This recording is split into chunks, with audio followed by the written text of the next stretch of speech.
¿Qué es la inteligencia emocional? ¿Se trata de uno más de nuestros distintos tipos de inteligencia, como la espacial o la verbal? La respuesta es no. Ni tenemos un módulo de nuestra inteligencia dedicado a las emociones, ni se trata de una de las famosas inteligencias múltiples que describió Howard Gardner en los años 80 del siglo pasado. Según la teoría de Gardner, que no ha sido avalada universalmente por la comunidad científica, existen tantas formas de aprender como tipos de inteligencia múltiples básicas: visual espacial, verbal, cenestésica, lógico-matemática, musical, etc.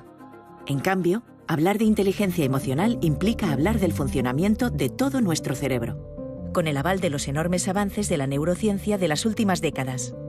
Estos descubrimientos nos han permitido sacar a las emociones del rincón profundo y marginado donde se hallaban. Durante siglos, la ciencia no las consideró objeto de estudio y la sociedad las menospreciaba a la hora de tomar decisiones o de emitir un razonamiento.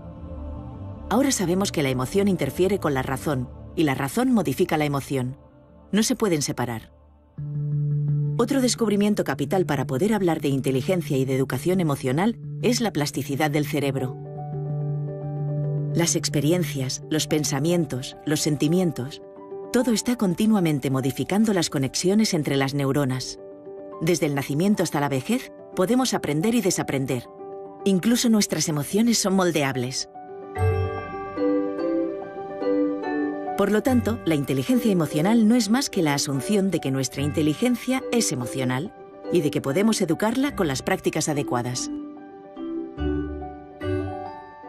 René, ¿es fácil comprender las emociones? Sí y no.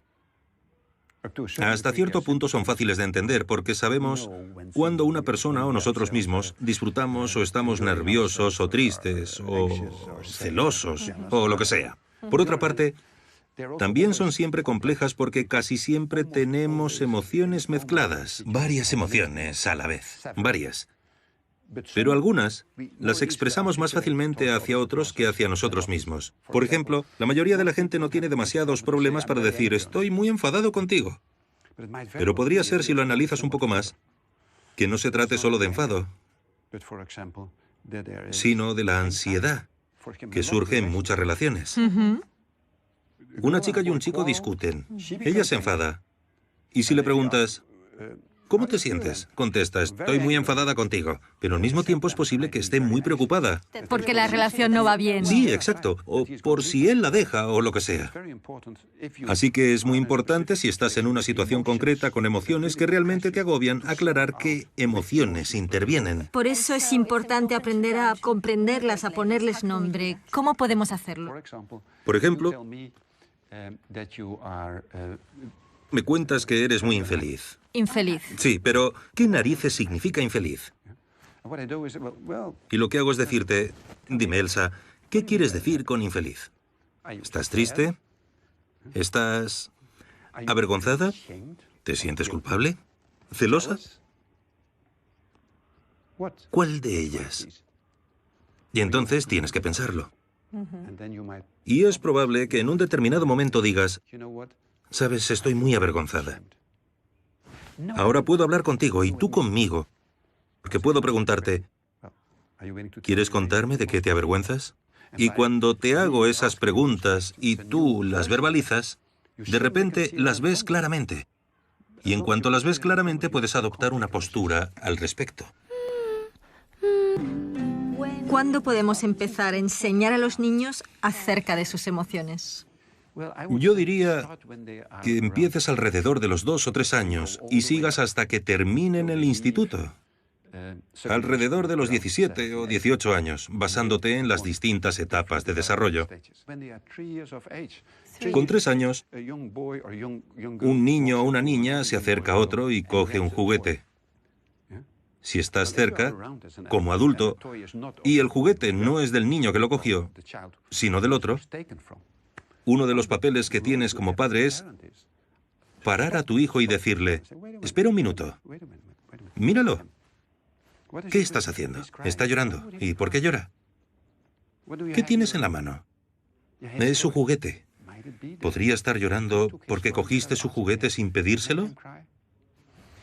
Así le estás ayudando a tu hijo ya a los 3 años a desarrollarse emocionalmente.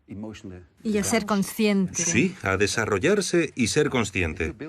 Y si lo vas reforzando de acuerdo con las fases de desarrollo del niño, le ayudas enormemente. Las emociones son la esencia, el núcleo sobre el que se construyen las relaciones y se toman las decisiones. No son un lujo biológico. Al contrario. Y podemos educar las emociones. No son simplemente cosas naturales que traes contigo al nacer. No. Podemos educar las emociones de 2 formas. Aprender a percibirlas, a indicarlas adecuadamente. Expresarlas, pero también a gestionarlas. Entonces, si tantos datos confirman que las habilidades sociales y emocionales son importantísimas para los niños en todos los ámbitos, el empleo, sus relaciones con los demás, su salud mental Y física. ¿Por qué todas las escuelas no los ponen en práctica de la misma forma que enseñan matemáticas? ¿Por qué no enseñan estas habilidades? La mayoría de las escuelas no lo hacen de forma sistemática. No tienen tiempo, ni apoyo, ni financiación. Pero lo más importante es que no saben cómo hacerlo.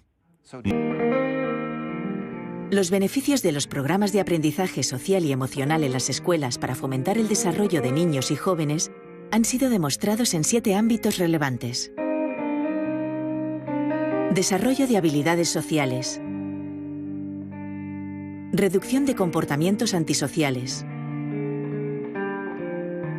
Disminución del abuso de drogas. Incremento de la autoimagen positiva. Aumento del éxito académico. Mejor salud mental. Aumento de comportamientos prosociales.